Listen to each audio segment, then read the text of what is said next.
Salam sejahtera, kami dari kumpulan 10 yang mengikuti kursus MPU 3182 ingin membuat blog tentang kemunculan teknologi baru dan hubungannya dengan kehidupan manusia. Kumpulan kami terdiri daripada 12 orang iaitu saya Nakshatra Premanan, Ibnu Amirul bin Abdul Halim, Ahmad Ikhwan Mustaqim bin Ahmad Fazil, Dayang Nadira binti Mod Anwar, Izan Alish binti Mama Azirul Aridin, Prista Tracy Mojikon, Fakrul Hijaz Daniel bin Abdul Taib, Sebastian Sada, Ana Alfred, Aiman Harid bin Abdul Halik, Ahmad Amir Naufal bin Ahmad Shazli, Nabil Hafiz bin Hazmat dan terakhir Wan Muhammad Daniel bin Zulkifli. Dalam video ini, kami akan memberikan pengenalan kepada teknologi, konsepnya dan evolusinya sepanjang sejarah. Terdapat banyak definisi teknologi kerana teknologi merupakan suatu konsep yang luas. Takrifan pertama mendefinisikan teknologi sebagai penciptaan dan penggunaan alatan, mesin, bahan dan proses untuk menyelesaikan isu manusia. Teknologi berasal dari perkataan Greek teknologia dan teknik yang bermaksud seni kemahiran dan rekaan, manakala logia yang bermaksud pembelajaran kajian.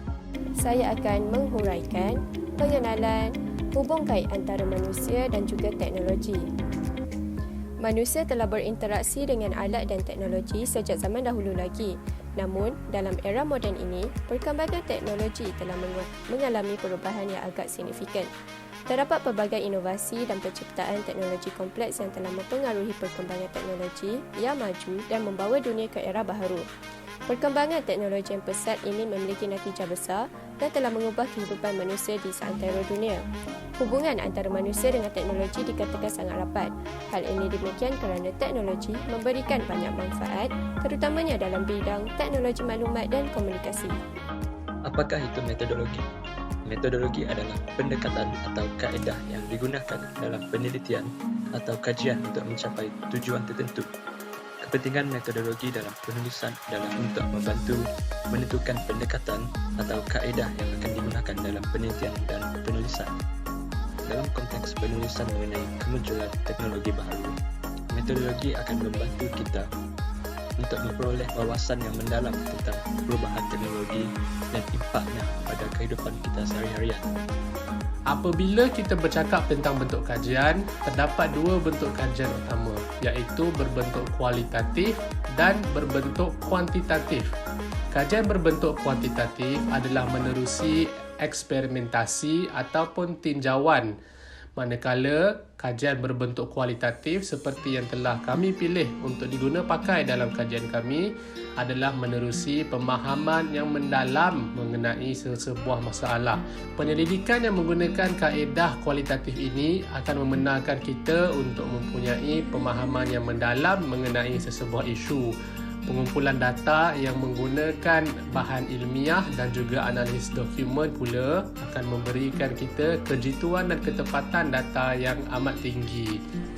Kaedah pengumpulan data dalam laporan merujuk kepada cara atau kaedah yang digunakan untuk mendapatkan maklumat dan fakta yang diperlukan dalam penyediaan laporan. Dalam menyiapkan tugasan ini, teknik pengumpulan data yang digunakan ialah berupa data kualitatif, di mana kami mengumpulkan maklumat yang diperoleh melalui analisis dokumen atau pembacaan. Semakan dokumen dan pembacaan bertujuan untuk menjawab persoalan dan menghuraikan kajian mengenai penggunaan teknologi baharu dan impaknya terhadap kehidupan manusia. Data sekunder yang diperoleh adalah berbentuk artikel dan jurnal. Kaedah triangulasi juga digunakan bagi memanfaatkan lagi kaedah pengumpulan data ini. Topik penting dalam falsafah teknologi moden ialah berkaitan dengan transhumanisme. Transhumanisme merujuk kepada gerakan sosial yang menyokong penciptaan teknologi untuk meningkatkan kemampuan intelektual dan fisikal manusia dengan tujuan untuk mengatasi masalah penyakit, penuaan, kematian dan seterusnya melanjutkan kehidupan manusia. Dalam transhumanisme, kita juga perlu tahu tentang augmentasi tubuh yang melibatkan integrasi antara teknologi dengan tubuh atau minda manusia seperti implan elektronik atau perubahan genetik di mana ia dapat meningkatkan atau memperbaiki organ-organ Antara teknologi lain yang berkaitan dengan transhumanisme ialah nanoteknologi, kecerdasan buatan ataupun AI dan banyak lagi. Namun, adakah kita bersedia untuk mendapat kemampuan yang melampaui batas yang kita ada pada hari ini? Bagaimana dengan identiti kita sebagai manusia? Kita juga perlu mempertimbangkan tujuan manusia secara menyeluruh dalam meneruskan teknologi ini dan mengetahui batasan kita dalam integrasi teknologi dengan manusia.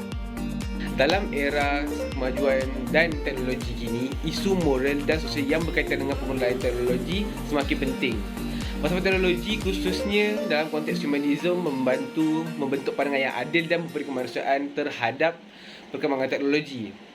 Humanisme teknologi mengutamakan maruah dan prinsip manusia seperti kebebasan individu, privasi dan menghormati kebebasan manusia untuk berfikir dan bertindak. Selain itu, humanisme juga menekankan keadilan sosial dalam pembangunan dan aplikasi teknologi. Dengan beri perhatian kepada prinsip equity dan keterangkuman, teknologi boleh mengurangkan jurang sosial dan ekonomi, memberikan kesan negatif ke atas komuniti terpinggir dan menggalakkan akses sama kepada teknologi untuk semua. Kemunculan teknologi baru seperti Quillbot dan ChatGPT dan Humata merupakan contoh bagaimana kecerdasan perbuatan dan teknologi digital semakin mempengaruhi dan memperbaiki hubungan antara manusia dan teknologi. Dalam konteks falsafah teknologi, transhumanisme memegang keyakinan bahawa manusia dapat ditingkatkan keupayaan mereka melalui penggunaan teknologi yang canggih. Faulkner berpendapat bahawa manusia dan teknologi sudah lama terlibat dalam hubungan yang saling mempengaruhi.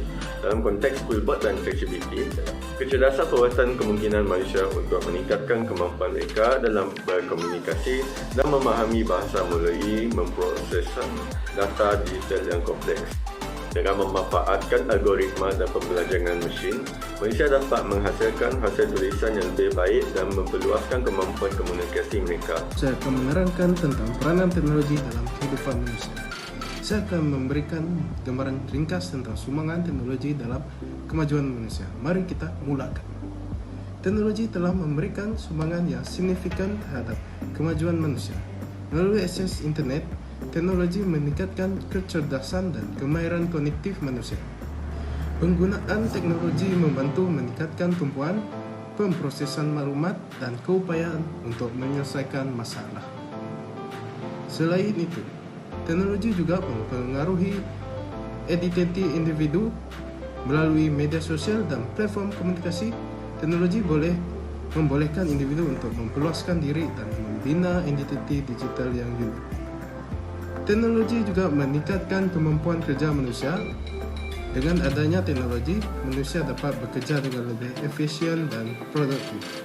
Teknologi memperluas batasan manusia dalam bidang kreativiti, kebudayaan dan kecekapan kerja. Dalam era teknologi baru, isu etika semakin ketara.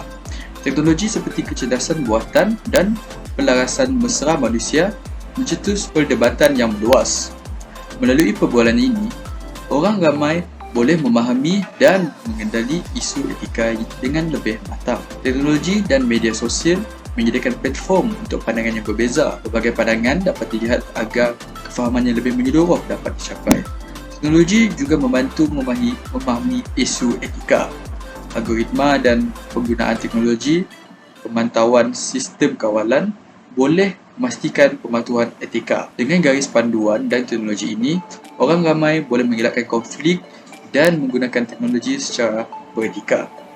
Teknologi juga telah memudahkan perbualan antara budaya dan agama. Berinteraksi dan berkomunikasi melalui teknologi membantu memahami perspektif yang berbeza, memupuk rasa hormat dan kesefahaman antara budaya. Teknologi baharu menyokong perbahasan etika dalam masyarakat yang pelbagai untuk mengelakkan konflik dan meluaskan ufuk. Secara kesimpulannya, kajian ini bertujuan untuk mengkaji berkaitan antara kemunculan teknologi baharu dengan falsafah-falsafah teknologi yang sedia ada serta bagaimana isu semasa tersebut dapat mengelakkan konflik antara budaya dalam kalangan masyarakat. Penemuan utama kajian ini menunjukkan wujudnya falsafah teknologi transhumanisme dan falsafah teknologi humanisme yang dapat dikaitkan dengan isu semasa berkaitan kemunculan teknologi baharu. Aplikasi kajian ini menekankan pentingnya memahami bahawa teknologi merupakan sambungan pada diri manusia dan dengan memaksimumkan penggunaan etika teknologi, konflik antara budaya dapat dielakkan.